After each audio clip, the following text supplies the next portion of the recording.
मंगल जो हमारी ऊर्जा के ग्रह हैं और मंगल को भूमि पुत्र के रूप में भी जाना जाता है। अब 18 अगस्त को मंगल का राशि परिवर्तन होने वाला है जो कि कन्या राशि में होगा।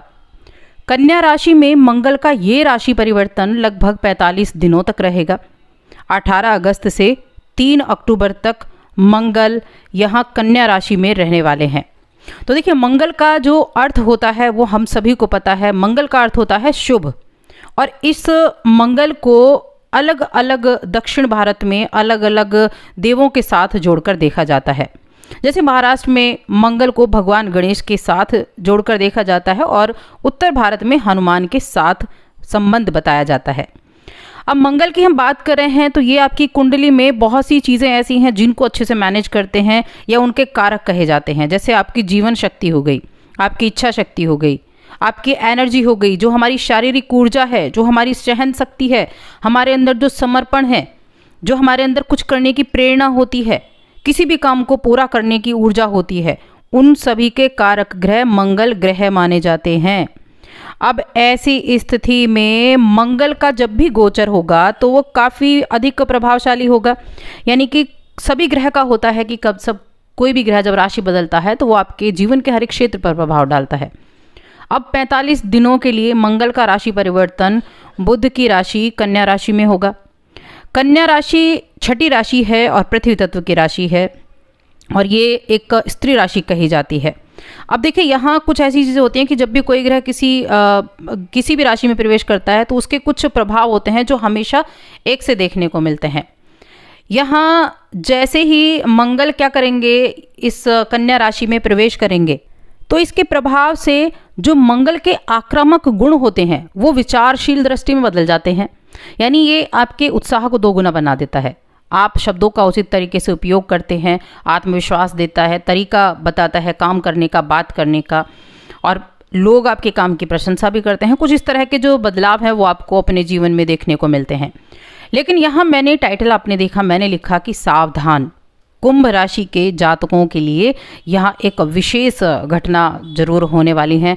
तो आज की इस वीडियो में मैं मंगल के उसी सावधान यानी उसी मंगल के गोचर की बताऊंगी कि कुंभ राशि के लोगों के लिए क्यों मैंने लिखा कि आपको मंगल के इस गोचर से सावधान रहना चाहिए, ऐसा किस तरह का रिजल्ट आपको मिलने वाला है। और सबसे बड़ी चीज़ है कि आप इस मंगल के उपाय ज़रूर करें, क्योंकि मंगल के उपाय करना आपके लिए बहुत ज़्यादा हितकारी रहेगा। क्योंकि ये मंगल का गोचर मैं आपको बता दूं आपके लिए बहुत अच्छा नहीं कहा जा सकता है, इसीलिए मैंने लिखा था कि सावधान। तो मंगल जो हैं कुंभ राशि के जातकों के लिए अगर देखें, तीसरे और 10वें भाव के स्वामी हैं, और मंगल का ये कन्या राशि में गोचर है, ये आपके 8वें भाव में है। 8वां भाव कौन सा होता है? दीर्घायु का होता है, अचानक से होने वाली घटनाओं का होता है, आपकी गोपनीयता का होता है। तो देखिए, 8वें भाव में जब ये मंगल आते हैं ना तो बहुत अच्छे नहीं कहे जा सकते, अनुकूल नहीं कहे जा सकते, इसीलिए मैंने लिखा कि सावधान। आपको बहुत सी चीज़ें हैं जिनमें सावधानी रखनी होगी, क्योंकि मंगल जितना क्रोधी ग्रह है ऐसे रिजल्ट भी आपको दे सकता है। तो ये क्या करेगा, कन्या राशि में जैसे ही मंगल का गोचर होगा 18 अगस्त तो आपके जीवन में, आपके पेशेवर जीवन में भी कई तरह की समस्याएं लेकर आ सकता है। इसीलिए मैंने कहा कि उपाय तो आपको ज़रूर ही करने चाहिए। इसके अलावा और कौन सी चीज़ें हैं जिनमें आपको थोड़ी सावधानी रखनी होगी, उपाय भी मैं आपको बताऊँगी। उपाय आप ज़रूर करें, क्योंकि उपाय के बिना तो बड़ा मुश्किल आपके लिए जो है चीज़ें हो जाएंगी। वैसे बाकी ग्रहों को अगर देखेंगे तो बाकी ग्रह अपनी जगह आपको रिजल्ट देंगे, लेकिन मंगल भी कहीं ना कहीं आपके जीवन में ये मुश्किलें लेकर आने वाला है। तो एक तो यहाँ क्या होगा कि पैतृक संपत्ति को लेकर भाई बहनों से आपका विवाद हो सकता है। इस दौरान पैतृक संपत्ति की बातें उठकर सामने आ सकती हैं और आपसी विवाद हो सकता है इन 45 दिनों के अंतराल में। 3 अक्टूबर तक की मैं बात कर रही हूँ। तो कुंभ राशि के जो लोग डॉक्टर हैं, सर्जन हैं, क्योंकि मेडिकल फील्ड जो है वो मंगल देव के अंडर आता है, उनके कारक ग्रह मंगल ही हैं, तो वो भी बहुत ज़्यादा व्यस्त रहने वाले हैं। तो देखिए, मैंने बताया था कि आपको कि 4 महीने आपके लिए अच्छे रहेंगे, बिल्कुल अच्छे रहेंगे। इसलिए मैंने कहा कि आपको उपाय ज़रूर करने चाहिए, क्योंकि हर एक ग्रह का अपना एक प्रभाव होता है। कोई ग्रह अगर आपको आपके जीवन में अच्छे रिजल्ट दे रहा है, शुभ रिजल्ट दे रहा है, तो दूसरा ग्रह उनको थोड़ा सा बिगाड़ने का काम भी कर सकता है, या वो अपनी जगह आपको साथ ही साथ यहाँ नेगेटिव रिजल्ट भी देता चलेगा। फिर ये डिपेंड करता है कि आपकी कुंडली में कौन सा ग्रह पावरफुल स्थिति में है और किस ग्रह की स्थिति आपके जन्म के स्थान पर अच्छी बनी हुई है। अब मंगल 8वें भाव से क्या करेगा कि आपके 11वें भाव को देखेगा और दूसरे भाव को देखेगा और तीसरे भाव को देखेगा। 11वां भाव कौन सा है? लाभ का। दूसरा कौन सा है? धन का। तीसरा कौन सा है? आपके साहस का, आपकी इच्छाओं का, आपके भाई बहनों का। तो यहाँ जो मंगल की जो दृष्टि है ना, ये आपके लिए इन चीज़ों के लिए भी सावधानी बता रही है कि आपको अपने निवेश को लेकर सावधानी रखनी है। किसी भी तरह का आप निवेश करते हैं तो धन संबंधी जितने भी मामले हैं उनमें सतर्कता बरतनी है। मैं ये नहीं कह रही हूँ कि आपको उससे नुकसान होगा, लेकिन आप उन चीज़ों से बच सकते हैं। आपको सतर्कता रखनी है, आपको हर एक चीज़ को काम करते समय अच्छे से सोच विचार करना है और पीछे पूर्व में किए गए किसी निवेश का आपको बहुत बड़ा लाभ भी मिल सकता है। तो सारी चीज़ें नहीं नेगेटिव ही होने वाली हैं। कोई पुराना निवेश बहुत अधिक लाभ दे सकता है या फिर आपके पिता का कोई किया गया पुराना निवेश वो आपके लिए बहुत बड़ा लाभ दिला सकता है, क्योंकि वो आपकी पैतृक संपत्ति के रूप में आने वाला है और उसी को लेकर कुछ कहासुनी, कुछ भाई बहनों के साथ नोकझोंक हो सकती है। तो ये अवधि ऐसी होगी जहां आपको लाभ भी मिलेगा और थोड़ी सतर्कता रखनी होगी। अब मंगल की जो सीधी दृष्टि है ना, वो आपके परिवार, वाणी और धन के दूसरे भाव पर है।